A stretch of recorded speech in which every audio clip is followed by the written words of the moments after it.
Hello, MotoAmerica fans. It's time for another episode of Off Track with Carruthers and Bice. You'll laugh, you'll cry, and you may even learn something from this unlikely pair and their special guest. The mic is yours, Paul and Sean.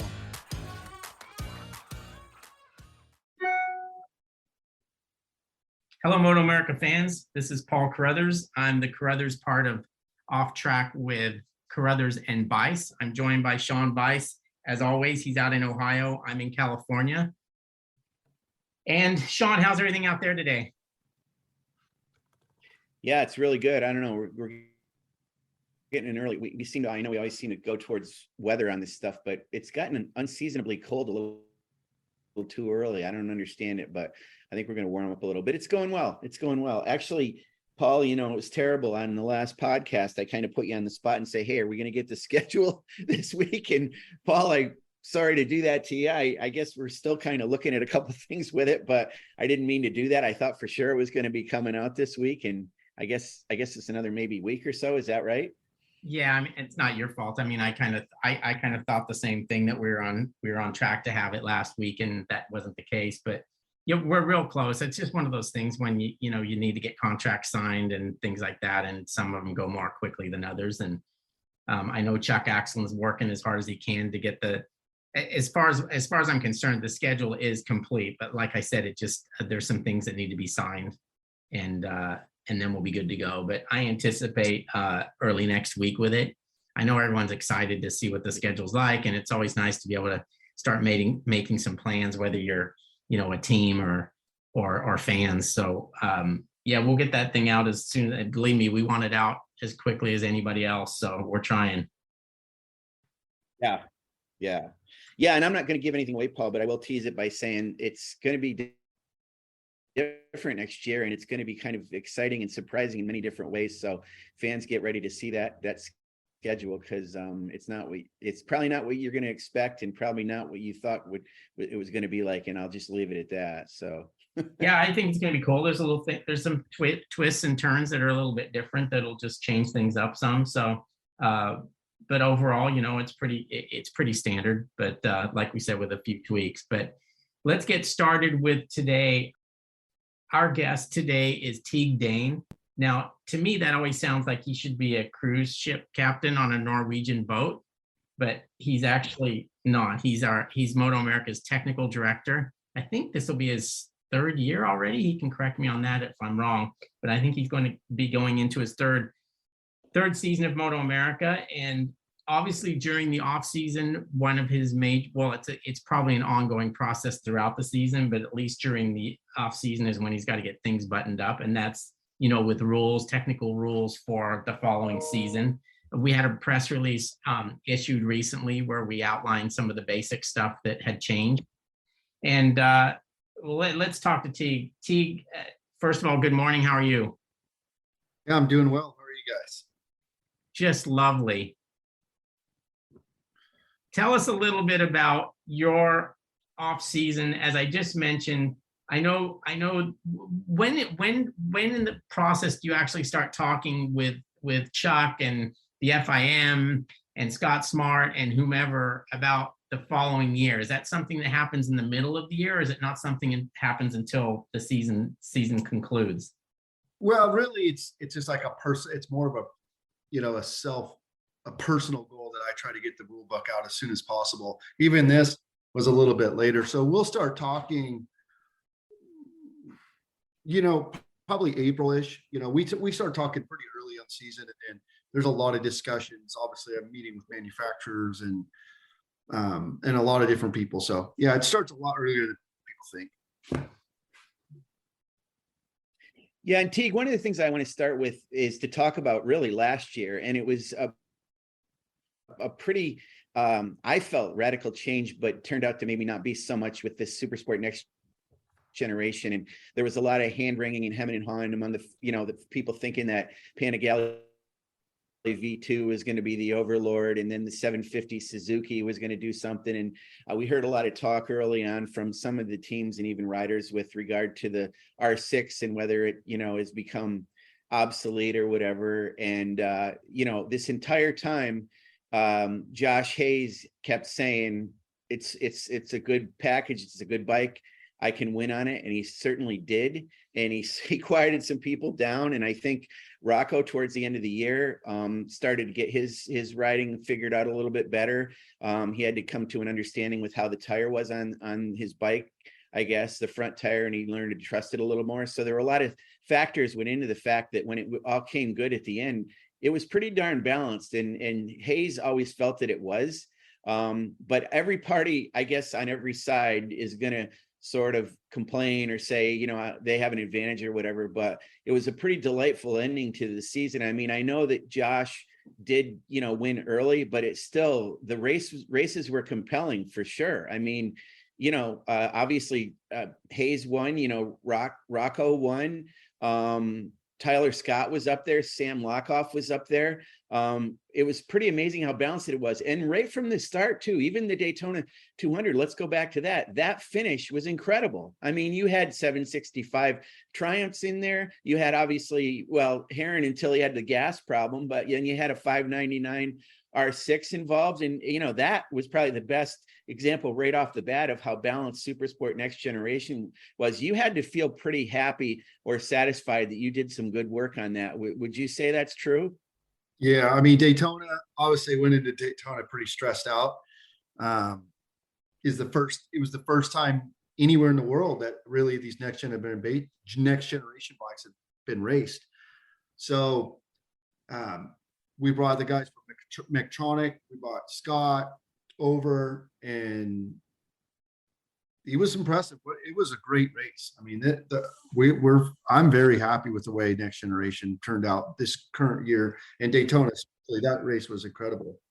And another thing, most people aren't aware that in Supersport this year, each manufacturer won a race. Kawasaki, Yamaha, Triumph, Suzuki, and Ducati all won one race this year.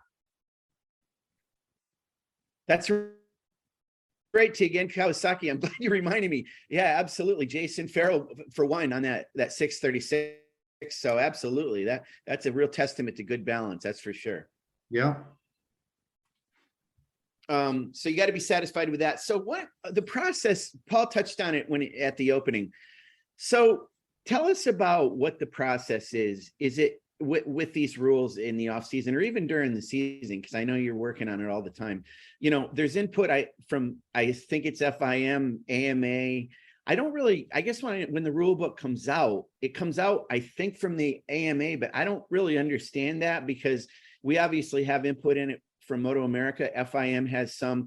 Is it a combination of three entities that kind of work together on making this happen? The rule books, it's got a few layers. Yeah, probably more than I'd like, but the FIM gives us guidance. They don't have a mandate. It's still our series, so that we use their guidance, especially for Superbike, Supersport Next Generation, Junior Cup, and Stock 1000. The other two classes are our MotoAmerica classes. So we don't actually, we write those rules ourselves, meaning there's a process that it goes through. So you have the permanent bureau that is the final decision. The rule book itself is definitely owned by the AMA, and me and Bill, we work together and we write it together. But the process of creating rules is there's a group of people that are involved with that. We have a lot of meetings about it. So probably more than a lot of people like, because I'm always asking for meetings. I want to change if I'm looking to make some adjustments or something, or if somebody else may be looking to make adjustments, whoever that person is. From the outside looking in, I would believe that like Sean and I couldn't do this job. Sean could do it. Sean could do it technically. I barely know a Phillips screwdriver from a flathead, so I couldn't do the technical part. But I think both of us would suffer from the fact of not having thick enough skin.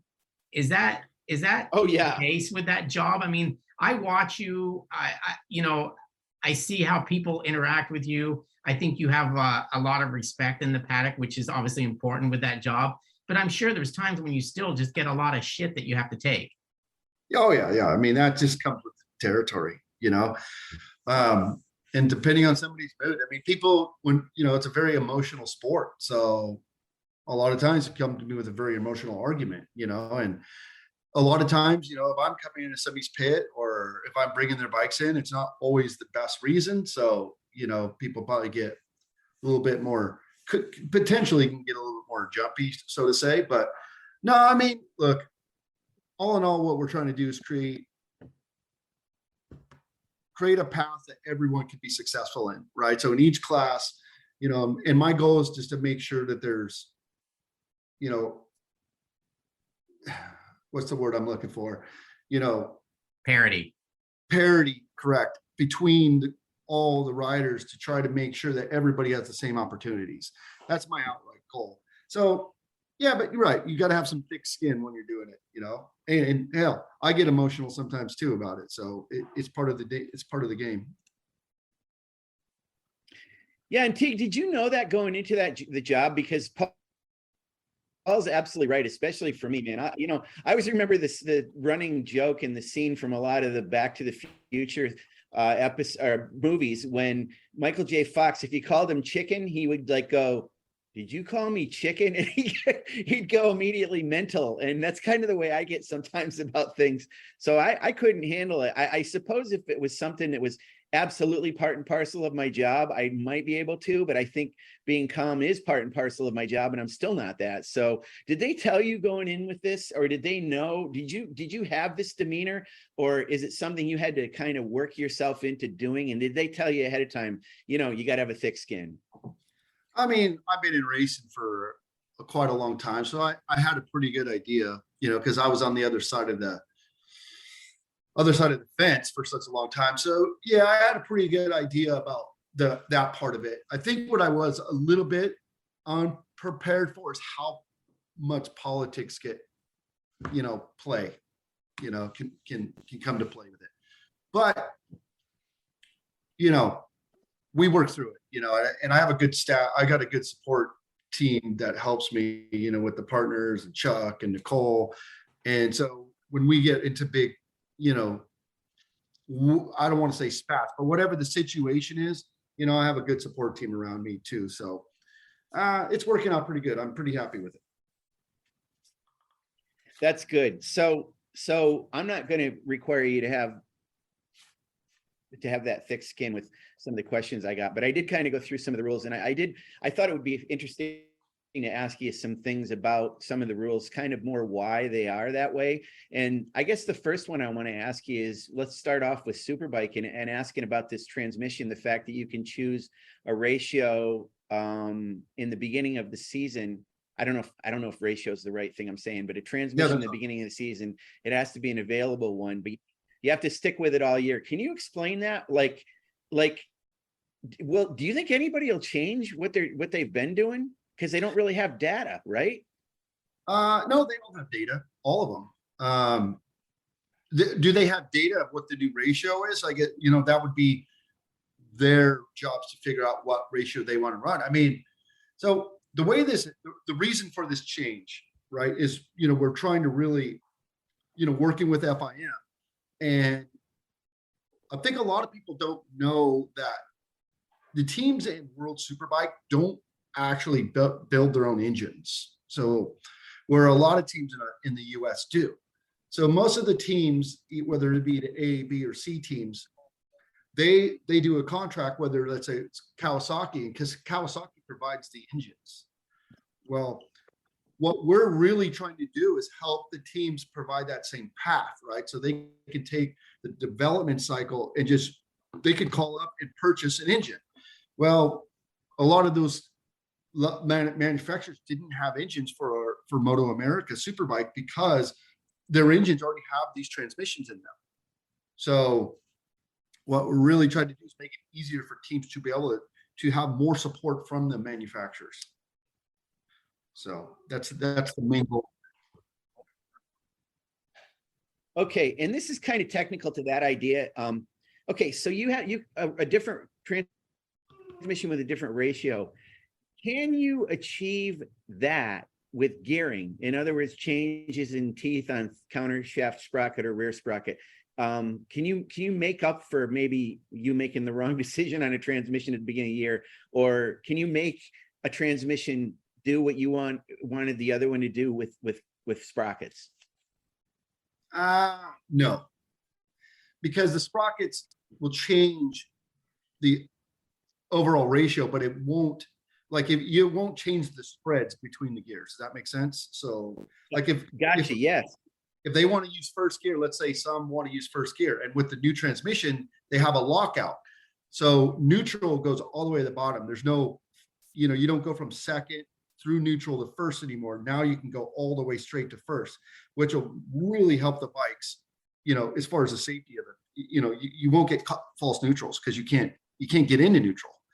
And so a lot of times you'll change the gear ratio so you could use first gear in a lot of places. Everyone's going to set it up a little different. It's going to be really cool to watch how they, what strategy they go for, whether they do a short ratio, however they're going to set that up. It's going to be interesting to see. Okay, so that makes sense. That gearing situation is sometimes if you're on a straightaway and you just haven't got enough top end or anything. Well, that doesn't help anything about the fact that you might have a taller second gear than normal or with a different transmission. So is that accurate to what I'm saying there? Yeah, similar. Yes, it's close. Okay. Each bike has its own. So each manufacturer, whatever their OEM transmission is, so they're going to, the teams could make the adjustment for what they feel will help them per our tracks. So. And based on the way that our tracks are. Okay. And I asked. Go ahead, Sean. Oh, no, that's okay, Paul. You go ahead. Based on the way our tracks are. Based on the way that our tracks are, which are mostly tight and not a lot of top speed, it seems like you'd pick a ratio that was better for those tracks, and in turn you might suffer like a MotoAmerica. Is that, or am I off base with that? That's a tough call, right? So I'm kind of curious to see what people decide. I don't want to speculate on that. Well, I'm kind of curious to watch. Some of them may use what's already used in World Superbike. So, and some people may. I imagine a lot of them is going to stay with stock. And so I don't want to speculate completely on that, but it's going to be interesting to see for sure. Right. And Tige, some of the rules I've seen for sure, that neutral lockout is fantastic. I mean, obviously the safety purposes of that are amazing. I love it. And Max Flinders said he likes it a lot. He's going to look at what they're going to have for the R1 and see how he can put it on his bike. And we've had some conversations about false neutrals and stuff. So I totally and love the fact that that's going to help these riders so they don't just send it, screaming off into a turn because they're in neutral. So that's a great rule. I'm sure there are other reasons for having it besides the safety, but the safety aspect of it is obviously a key thing. I want to switch and ask you a couple of, so there were only 2 classes this year that had a change in the minimum weight. And one of them is baggers. And baggers, I think, went from 630 pounds down to 620. And my first question is just basic. Why is the minimum weight lower? Because, well, let me couch this, because last year, and I might be wrong about this, but in talking to some of the teams couldn't get down to that minimum weight of 630 anyway. So I'm wondering, okay, what was the reason for making it even lower? And is there any chance that any of the teams can get down that low? So that's one. The minimum weight on the baggers actually has not changed. Last year it was 620 pounds.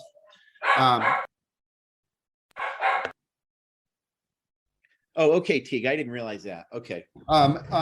It got put in red. The year prior it was 630. Sorry guys about the dogs. That's okay.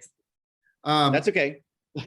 So this year it did get changed. It was in red because I originally had changed it to even lower to us. We had discussed going a few pounds lower, and then we put it back to last year's, and I just forgot to take it out of red. So that one in particular, that the weight did not change in King of the Baggers. Oh, okay. Okay. A lot of everything. Well, a lot that of wasn't a case where you needed to have thick skin. I didn't mean to point that one out to you. Oh, no, it's okay. All good. And you're right. It was 6:30. Now I think about it, I kind of forgot when I saw the number there, thinking it was different. So, okay, the other one in the rules there, and tell me about this one: the change in the RPM limits for each of for the Indian and the Harley, and the RPM limits are different for each bike. I understand the engine characteristics are different, but why did the RPM limit change? Did it go up? Did it go down? Why was it changed? There was no up or down because there was never an RPM limit. So we're putting in an RPM limit this year to slow down for one, I want to say slow down the bikes, but slow down the development of the motors.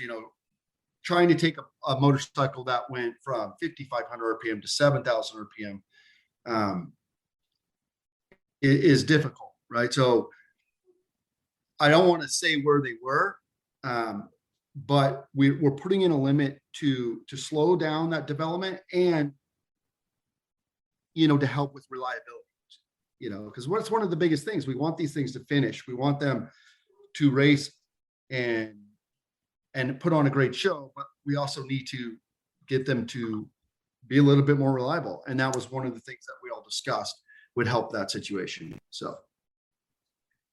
Well, I'll tell you, you hit the nail on the head, and that's what I thought, because when I looked at it, I thought, well, rev limits would suggest possibly not letting them rev so high that they grenade the engine. And I mean, we saw some situations this last year with obviously oil on the track and some issues there. And that happens when you push an engine to the limit. I mean, you see that in other classes sometimes as well. So I thought it might have had something to do with that. Is there anything else in the rules this year that you guys have put in to try to help control that, if not catastrophic engine failure, but this issue with oil leaks? Because obviously it's something that affects our series, the scheduling, the other classes, and it's something we don't want to see. I thought there might have been some change in either the design, shape, or volume of the catch pan underneath the engine. I don't know. Can you speak to that and other things that might have been done to help with that, what we encountered this past season? Yeah. So what we're doing with the catch pan is we're moving to where the manufacturer, so Harley's going to provide a catch can, Indian will provide a catch can to all the teams manufacturers. So they're required to provide it because, they make I don't want to discourage anybody else. They make a really nice product or a nice part, and they spend a lot of time with the design. And so we want to make sure that everyone's using that same design to help minimize these problems. The other thing is, placement of the catch cans are going to be a little bit different, where they're inside the bags in case there is so that's a secondary form of containment. The bags must be sealed.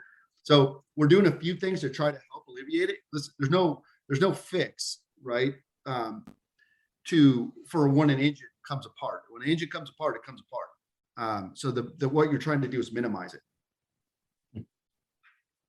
Okay. Yeah, that's what I thought that was. And that's cool. I mean, if it's kind of, I don't know how to put it, but if it's standardized and everybody uses the same one, then you would think the design would be made to do the job correctly, and that everybody uses it is getting the chosen effect from it. So that's again, great. And that's another safety thing with these rules. So I love that. One of the other things I wondered about, and this is interesting. So, well, let me talk about the whole idea of, it's not a 2-bike rule, but the fact that you have a bike and then you can have another bike. Although one of the things that and Paul knows this better than anybody, I'm an insane proofreader. So I kept getting hung up on this thing about on Superbike. It talks about rule 2.4.10 says mainframe and spare motorcycle. On all the other classes, Super Sport, Stock 1000, Baggers, Twins Cup, and Junior Cup, it says mainframe and pre-assembled spare frame. And I was getting hung up on, is a pre-assembled spare frame the same as a spare motorcycle? And that's a question for you. Yeah, really, the Superbike rules are the same with all. If you read the actual rules, they're the exact same across the board.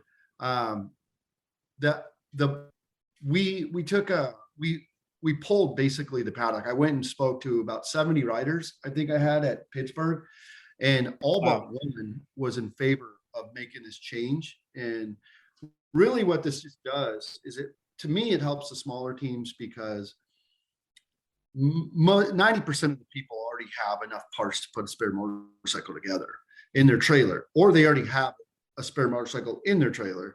They just don't have it out, which is, what we're trying to technically is not really allowed.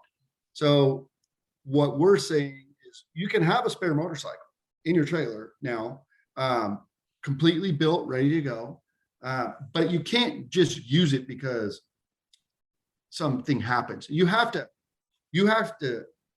have a catastrophic failure to come to me and ask for that, to go to that second motorcycle. That's the same thing that happens to Superbike now for, whether it be,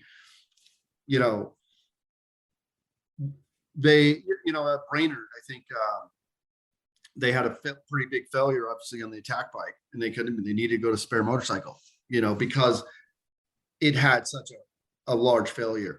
But normally they try to fix it. So the thing about the spare motorcycles, they have the bigger teams, they have more hands that can go towards fixing these motorcycles when they come, when they fall down or whatever, or an engine fails or whatever the situation is. Where the smaller teams only have sometimes one guy. So if they can go to another motorcycle in case of a big failure like that, it's going to be a lot easier for them, at least in my opinion. No, you're absolutely right. In fact, anecdotally, we talked to Max Flinders a couple weeks ago, and he basically admitted, he has a 2015 R1 that he keeps in the truck, and he said, so for him, I mean, it's just basically, it's kind of what it was before. He just didn't have it out, but he said exactly that. He said he has it that way because it's only him and his guy Tim, and I think his dad Martin helps out a little bit. So that's a perfect example of, taking all the pieces to put together another motorcycle is a lot harder than having this essentially spare motorcycle on the side, but out of view. So it works perfect for them. And I think it works for all the teams, even the factory teams. The one thing is that I don't get though, and I have to laugh about it because I don't know what we're doing here. And Tige, again, you don't have to have a thick skin on this. I'm not going to call you out on it, but I'm just trying to understand. So it says and I'm going to paraphrase a little bit. Basically, it says during setup day, no restrictions apply regarding the location of the spare motorcycle. So that implies, okay, you can unload it from the truck. It can be sitting out there while you're setting up your paddock. But it says from the start of the first practice session, any spare motorcycle must be kept out of view. And I get that. Why is that? I mean, do we not want our fans to see there's another bike? I mean, what is the reason for that? This was a lot of work with FIM, and it's how they word theirs. And, since we work really closely with the superbikes, with them on superbikes, we've been trying to go down that path. But, again, for them, I think they think it makes it a little easier to just keep it in the back, work on what's going on. And then it takes away the perception that they have, that they could be bigger, smaller. So I don't know. I don't have a complete answer for you, but I mean, the bottom line is it's not like the old days where Gagne could come in on one superbike. He's got another one sitting there on the other side of the wall. I mean, on the racetrack side of the wall, he jumps on that one, goes out, comes back in, jumps on the other one.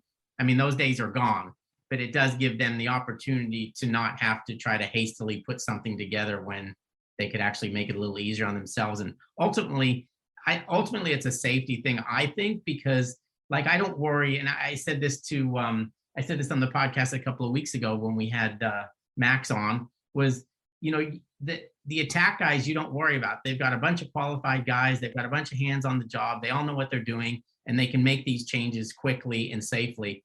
But it's like you worry about the guy at the other end of the pit where maybe it's his dad and his brother, and they struggle just to make things work under a normal situation without being stressed about having to build a second bike. Yeah, I agree with that completely. My other thing is, am I correct in thinking that the tighter the rules, the harder your job is? In other words, is Superbike the easiest for you and maybe like a junior cup the most difficult?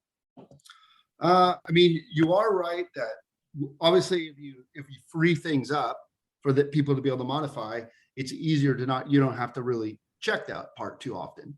So Superbike is, yes, I would say Superbikes generally it can be the most difficult in certain situations, but overall, yeah, I think it works that way. Junior Cup, I wouldn't say is the easiest, but the production racing classes, well, they're all production racing classes, but the more stock racing classes can be a little bit more difficult as far as teching. I mean, you definitely find more things in those classes. All right, I'm going to ask you this because I get the question asked to me a lot just by fans, but talk to me about Parc Ferme.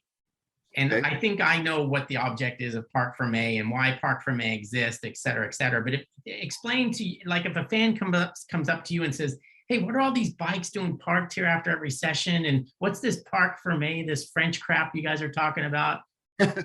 Tell us a little bit about that, Tige, and tell us why that's the way that it is and why it's important.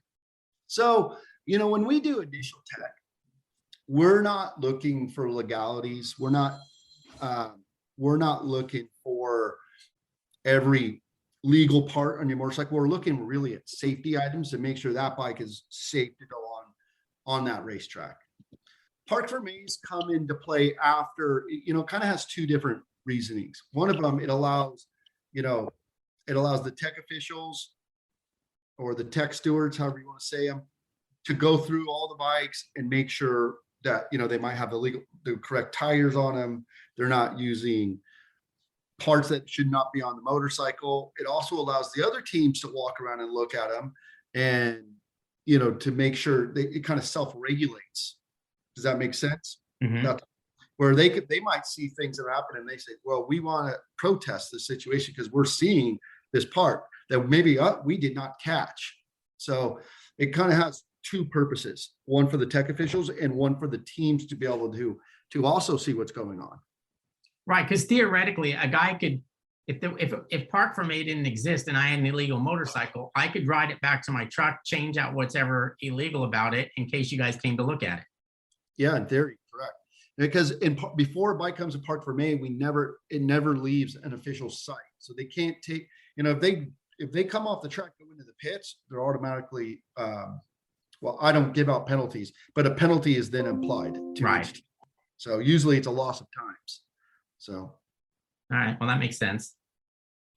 One of the things I want to say, Paul, you actually helped me to understand something. I've mentioned this to Tige a few times, and I think I drive him crazy with it because when these rules first came out, I said to him something about a 2-bike rule, and Tige said, we don't have a 2-bike rule. And I'm like, okay, I can't understand this. But now, Paul, I get it now. So yeah, in the old days, they used to have a backup bike right in the pit box with them. Well, they can't do that now, but they can have a bike squirreled away in their truck or whatever. So if they have a catastrophic failure to that one bike, they can have another one, but they don't get to try out two and see which one feels better. So actually, yeah. Paul, thanks for clarifying that. If you look at MotoGP, it shows how the rule is to perfection. MotoGP, Marc Marquez can crash his bike and get a ride back on the scooter and jump on another one.